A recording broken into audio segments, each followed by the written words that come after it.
When life gives you lemons, they say you make lemonade out of it. But what if life gives you potatoes? What do you make out of that? Welcome to the sermon recap, where we take the previous Sunday service and we recap it. Today I'm not alone. I'm with a guest. She's quirky. She's funny. Please help me welcome Shantae. Hi Shantae, how are you? Hi Demi, I'm good, thanks, and you? I'm good, thanks. Yeah, the stakes are high today, hey? Yeah, they really are. So the previous Sunday, Pastor Joseph shared to us on the series Refresh. Yes. And he had a plate full of illustrations. Absolutely. Yeah, really, it was really awesome. I liked how he illustrated the service by using the steak, potatoes, using the cheesecake, and the water. And all of those entities reflect our faith. Yes. Yeah. What stood out the most for you? For me, it was definitely the potatoes. Uh-huh. Well, overall, it was the illustration of every part of what was on the plate, because I won't forget it now. Not only because it's not food. Yes. But firstly, the potatoes, like how it's the foundation of everything, faith, because it's a staple food. It's the foundation. It's where you get saved. Oh, yeah. Like Pastor Joseph said, if there's people that day that got saved, they'll remember it because it's the day of the potatoes. Yeah. All the potatoes. My biggest reflection was the steak. Yeah. Because steak gives you protein and it gives you strength. I think he illustrated that really well. It did. It gives you strength, and that symbolizes the strength you receive when you have the Holy Spirit. It really... That was...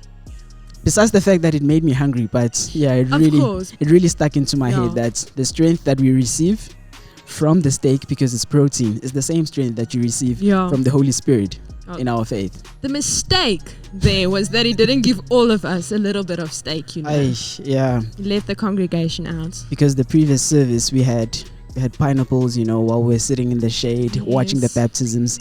I feel like we could have had a bit of like some cheesecake or something. But nonetheless, potato salad. Yeah, but nonetheless, it's all good. It's fine. It's really good. Yeah, and then we had the cheesecake, which had all of our attention, you know. Yeah. The cheesecake.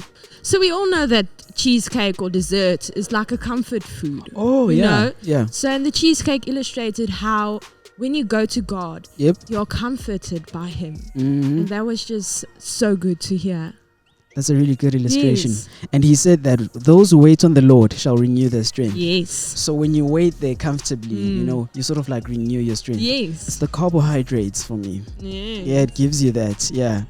It pumps up your sugar levels. Definitely.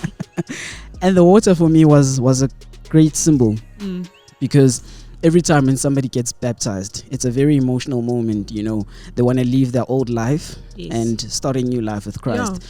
To me, that was a symbol that, okay, since it was a series on refresh, but people are really also getting refreshed in their spirit as well by being baptized. That for me stood out, you know. Yes, that was really important for me. That was phenomenal how he used that. I was wondering why he gave them water instead of, you know, like maybe, I don't know, juice, maybe soda. I was also wondering. Yeah. It was like the water, why? To wash off the food, to wash off the old and get into the new. It was intentional.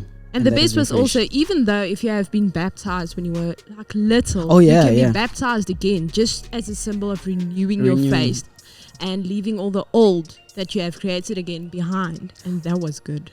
I thought when you get baptized, you just do it once. Okay, yes, you can do it once, but he said that when you get baptized as a little child, you know, growing up, you face challenges in your life, you know, and it can hinder your walk in the faith, you know, and it's also normal to get baptized again, you know, so that you start over your relationship with God. I thought that was really phenomenal. It was phenomenal. It really stood out for me. Yes. I see. When I look at you, the Lego blocks behind you, I'm not sure what's happening there. Those big ones. Oh yeah, those big ones behind you. Yeah, what's happening there? You know, that's still part of our Generation Next project. Okay. You remember? Yeah. It's been going on the whole year. Yeah. So as we all know, or for those who don't know yet, the building has been broken down. Oh yes. Yes, totally. Kudos. They actually started with the foundation now. Oh yeah. So yeah, they are starting to build the building. I mean, how exciting is that? It's actually happening. Yeah, I'm so excited. I'm still excited for the slide though. Oh yeah. You're not gonna miss that one. No. That's really awesome. Yeah, that was my sermon recap. That's what I received from the service. Also another part that stood out for me.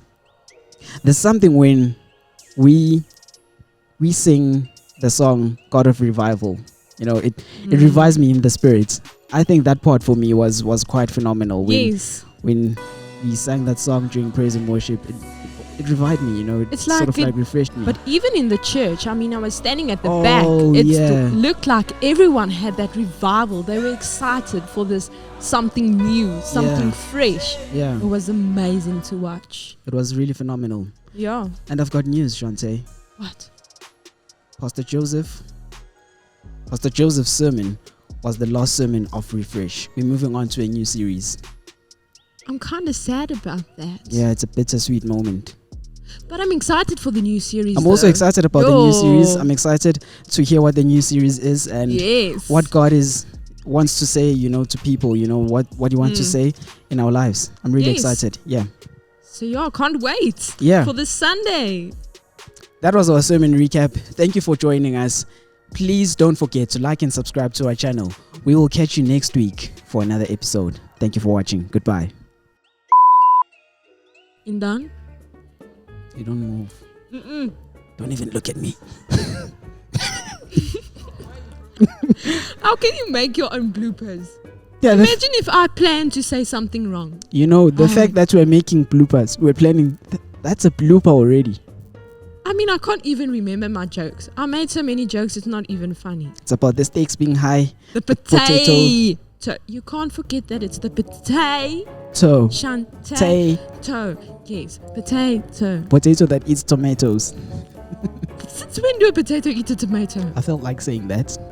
You had a rap song earlier, you know that, hey?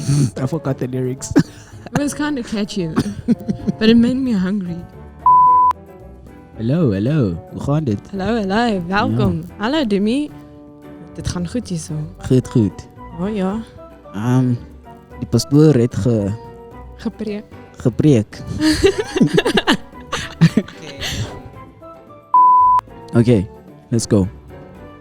Welcome, Shante. Hi, Demi. How are you? I'm good, thanks, and you? I'm well, thanks. That's good. Oh, yeah? Yeah. The sermon made me hungry on Sunday. Okay. When life gives you lemons, you make lemons out of it. But what if life gives you potatoes? You blend those potatoes. Like you can hear. When life gives you lemons, you make lemons. Oh. When life gives you